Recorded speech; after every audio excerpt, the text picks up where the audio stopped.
नमस्कार दर्शकबिन, अहिले तपाईहरुले यहाँ टिस्टा नदीको नजारा हेर्नुहुँदैछ। म तपाईहरुलाई यहाँकै नजारा सार्वजनिक गरिरहेको छु।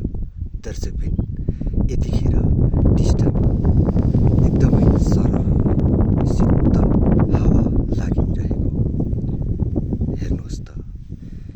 यहाँको यो माडी मैदान एकदमै ठुलो मरुभूमि जस्तो बालुवा, सेतो बालुवा टलक्कै टल्केको हेर्नुहोस् त। आहा, साँच्चै नै मजाको हावा आइरहेको छ अहिले यतिखेर। हामी यहाँ आज खोला भ्रमण गर्नको निम्ति यानि कि टिस्टा माईको दर्शन गर्नको निम्ति हामी यहाँ उपस्थित छौँ र आगामी आउँदो दिनमा पनि के कस्तो जोखिम बनाउँछिन् त टिस्टा माईले भन्ने एउटा पनि नजरअन्दाज गर्नको निम्ति पनि हामी यहाँ आएका छौँ। पर देख्नुहुँदैछ मेरा दुईजना प्रिय मित्रहरू सरल शीतल हावा ताप्दै नदीको किनारतर्फ लागिरहनु भएको छ। हेर्नुहोस् त दर्शकबिन, टिस्टा माईको चिसो अनि सङ्लो पानी आफ्नै वेगमा सललल बगिरहेका छिन्। आहा, कस्तो चिसो पानी, खुट्टा पस्ने बित्तिकै एकदम कस्तो अर्कै खालको आनन्द आउने, म गङ्गा स्नान गर्दैछु जस्तै महसुस हुने। हे भगवती टिस्टा माई,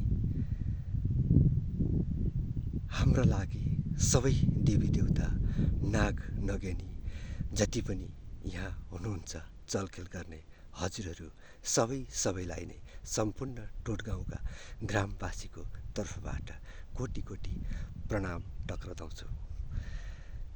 हे टिस्टा माई, तपाईँको यो सङ्लो पानीमा सरर बग्दै गरेको ठाउँमा हामी शीतल लिइरहेका छौँ। यहाँ रहनुभएकी जति पनि सिमे भूमे नाग नगेनी देवी देउराली सबैलाई नै अन्तर हृदयबाटै कोटी कोटी प्रणाम टक्राउँदछौँ। दर्शकबिन, यहाँ सलल बगिरहेकी चाहिँ पवित्र गङ्गा हुन्, जसले यहाँका जीव जन्तु गाई वस्तु सबैलाई एकदमै आनन्द दिएकी छिन्, सबैको रक्षा गरेकी छिन्। आशा छ हामी मानवहरूको पनि कल्याण गर्छिन् होला। हाम्रो लागि पनि भगवती टिस्टा माईले रक्षा गर्छिन् भन्ने ठुलो आत्मविश्वासमा रहेका छौँ। भगवान् तपाईँकै चरण कमलमा कोटी कोटी दण्डवत गर्दै तपाईँको यो मरुभूमिको किनारमा हामी यसरी तपाईँको आश अनि भरोसामा अडिएर बसेका छौँ, तपाईँका भक्त टोटगाउँवासीहरू।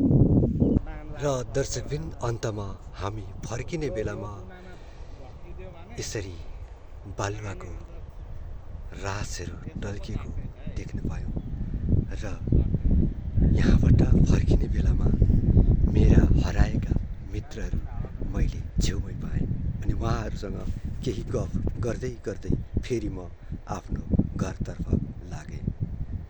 हवस् त, सबैलाई जति पनि जहाँबाट जसले मेरो युट्युब च्यानल हेर्नुभएको छ सबैले लाइक अनि सेयर सब्सक्राइब गरेर बेल आइकनको घन्टी दबाउन नबिर्सिनु होला।